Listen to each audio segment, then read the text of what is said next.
Labas vakaras. Prie mikrofono Osvaldas Vagelis, o jūsų dėmesiui laida Sportas LT, kurioje šį kartą visas dėmesys snieglenčių sportui. Mes keliamės į pirmąjį atviro Lietuvos snieglenčių čempionato etapą, kuris vyko Vilniuje prie vaikų ir jaunimo centro. Na ir šį renginį šiandien mums padės stebėti šio etapo organizatoriai. Tai yra Giedrius Skrebutėnas. Sveikas, Giedriau. Sveikas. Ir Vilius Blauzdavičius. Sveikas, Viliu. Sveiki. Na kągi, mes keliamės iš karto į šių varžybų pusfinalį. Čia matysime apie 20 dalyvių, kurie turės po 4 bandymus ir iš jų 2 geriausi bus atrinkti kaip įskaitiniai ir po jų paaiškės, kasgi keliauja į finalą. Na ir šis etapas beje vadinasi Hot Rails Jam. Na ir kodėl būtent toks pavadinimas šiam etapui, nuo ko tai priklauso? Na, tiesiog ekspromtu kilo toks pavadinimas, buvo keli variantai, o šitą išsirinkom kaip geriausiai skambantį. Rails, tai Rails yra, ta prasme, tie turėklai, ant kurių čia visi čiuožinėja anglų kalba, o Hot Rails Jam dėl to, kad, ta prasme, karštai varo visi ant Railų. Na ir būtent 2 turėklai, na, arba galima juos įvardinti vamzdžiais.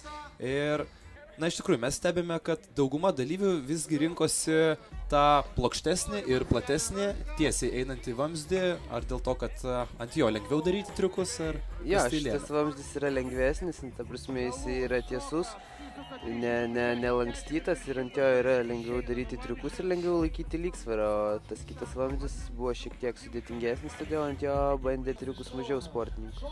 Na štai, vienas iš tų bandymų. Ja, vienas iš bandymų, čia kaunietis Mantas Ivanauskas, o čia draugė. Vienintelė mergina. Vienintelė mergina varžybose.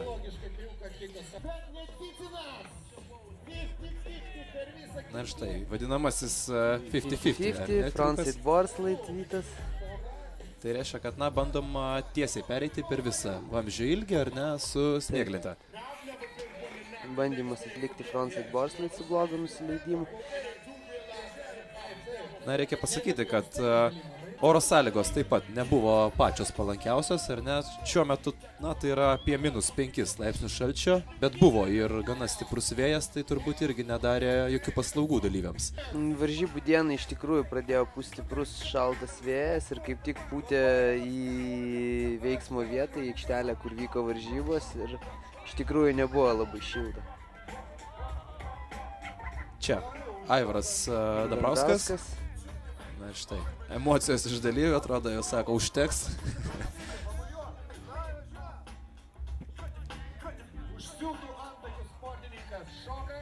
14, jam draugas eidamas pro šalį prakirto su lenta antakį. Vienintelis sportininkas, kuris gavo traumą varžybų metu. Ir tai, eidamas pro šalį. Nu va, Paulius Murkūnas. Štai, labai neblogas bandymas. Landslide 270 out. Na ir iš tikrųjų, netruko ir žiūrovų, ir susidomėjusių šio renginio, nepaisant mūsų jau aptartų oro sąlygų, kurios... Iš tikrųjų, tai seniai buvo didelis snieglenčių renginys Vilniuje, miesto centre, kur galėtų susirinkti daug žmonių ir pasižiūrėti į tokį renginį. Kadangi čia buvo kažkiek laiko buvo krizė ir buvo gana sudėtinga su rėmėjais. Tai renginiai dažniausiai vykdavo ant kalnų, kur yra keltuvai, tam pačiam Liepkalnyje, Ignalinai. Na ir ne veltui turbūt kai kur net buvo užsimenama, kad tai yra, na, pirmasis toks čempionatas, tačiau, na, tai nėra jau pirmasis iš tikrųjų. Ta prasme, 3 renginių ciklas, kuris yra, ta prasme, šito čempionato, kaip čia pasakius, ta prasme, 3 renginiai, kurie... 3 etapų būtų, tai pirmas, man rodos. Pirmas. Seniau darydavom pavienius renginius. Pavieniai renginiai būdavo. Na štai, išties atmosfera gera ir muzika turėjo padėti dalyviams. Na štai, vienas iš tų atvejų, kai baigėsi muzika ir atrodo dalyviai net nustebo, kai... Na štai, turbūt vienas neblogesnių bandymų. Čia vienas iš rimtesnių. Backside switch 50-50. Na, štai čia. Čia šou elementai, kurie visą laiką vertimaisi per galvą, visą laiką šiek tiek pašildo publiką. Na taip, įspūdingai atrodo, tačiau šis bandymas vertinamas turbūt nebus. Nes reikia daryti triukus ant vamzdžio iš principo. Taip, kadangi varžybos ant vamzdžio, čia va, pats jauniausias dalyvis. 9 metai šiam vyrukui. Kartais atrodė, kad jis tikrai nenusileidžia kolegoms ir... Na, jis rimtoj vietoj treniruojasi. Yra broliai tokie 3, pasidarė pas save kiemą parką, o jis yra jų kaimynas. Tai, žodžiu, turi gerus mokytojus, turi geras sąlygas ir kiemė tobulėja. Toks renginys be abejo galimybė yra pasirodyti visiems. Tuoj baigėsi pusfinalio etapas, po jų bus atrinkta 10 dalyvių, kurie parodė geriausius triukus ir jie susirungs finale. Na, o prieš finalą dabar siūlome pasižiūrėti, kas įvyko geriausių triuko nominacijoje. Čia kiekvienas dalyvis turės tik po vieną bandymą ir bus atrinktas pats gražiausias, originaliausias triukas, sulaukęs daugiausia ovacijų. Taip, šitoj rungtyje teisėjų nėra, čia teisėjauja vedėjai ir žiūrovai savo ovacijomis, už ką garsiau šaukia, tą ir išrenka geriausią triuko nugalėtoją.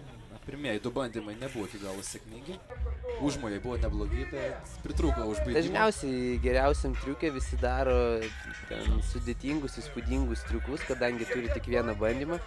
Ir aišku, ne visą laiką pavyksta, kai jau darai kažką labai sudėtingo. Ir štai. Kol kas daugiausia ovacijų. Su tokiais judesiukais.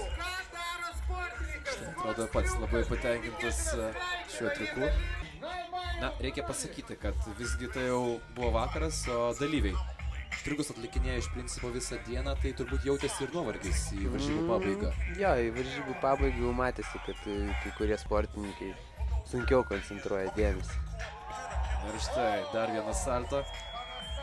Pameta kepurę sportininkas. Labiausiai džiaugiasi jo kolega.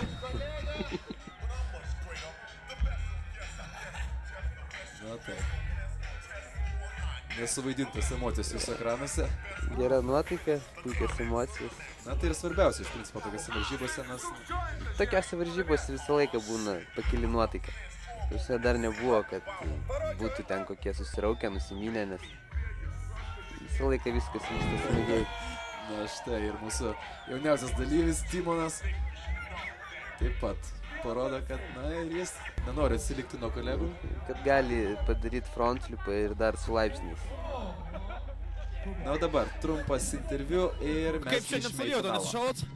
Ne, nesušavom, nes reginys buvo toksai įspūdingas, kad tie triukai, kuriuos atlikinėjo mūsų jaunieji raideriai, paliko tokią šilumą, kad tiesiog visas kūnas buvo pilnas emocijų, adrenalino, nes tikrai buvo bairių tokių, dėl kurių galima sakyti viduje, skidai, oi kaip skauda. Tai pasirodo, ir lietuviai sugeba šitą. O kodėl lietuviai turi nesugebėti? Aišku, kad sugeba. Mes daug kas sugebam, tik ne visur išnaudojam tą, ką galime. Kaip teisėjo darbas, tokiose varžybose sunku vertinti? Na, kaip sakant, teisėjo darbas laiką būna sunkus, bet kur, ar futbolo aikštelėje, ar krepšinio aikštelėje, tiek pats snieglenčių sporte. Vis tiek kažkam tu neįtiksi, kažkam įtiksi, bet šiaip viskas priklauso to, kaip žmogus stilingai važinėja, kaip kala gerus bairius ir viskas, tau viskas pasakyta. Pačiam tenka užlipti ant snieglentas. Jo, labai dažnai. Tai kodėl nevaržybose šį kartą? Todėl, kad yra jaunimo, kuris daug kiečiau už mane varo. Kaip ta teisėjo duona, sunki? Jo, iš tikrųjų sunkiai, nes vaikinų lygis yra labai panašus ir aišku, 3 yra geriausi kaip visada, bet buvo gražu žiūrėti, iš tiesų lygis auga kiekvienais metais, konstrukcijos tikrai sudėtingos, o triukai buvo atliekami įspūdingai. Patenkinti esate to, ką pamatėt? Jo, manau, kad tikrai tai yra tarptautinio lygio triukai ir mūsų vaikinų lygis, bent jau pirmųjų, tai yra puikus ir labai aukštas. Ko galime tikėtis ateityje? Manau, su kiekvienais metais viskas augs ir užaugs.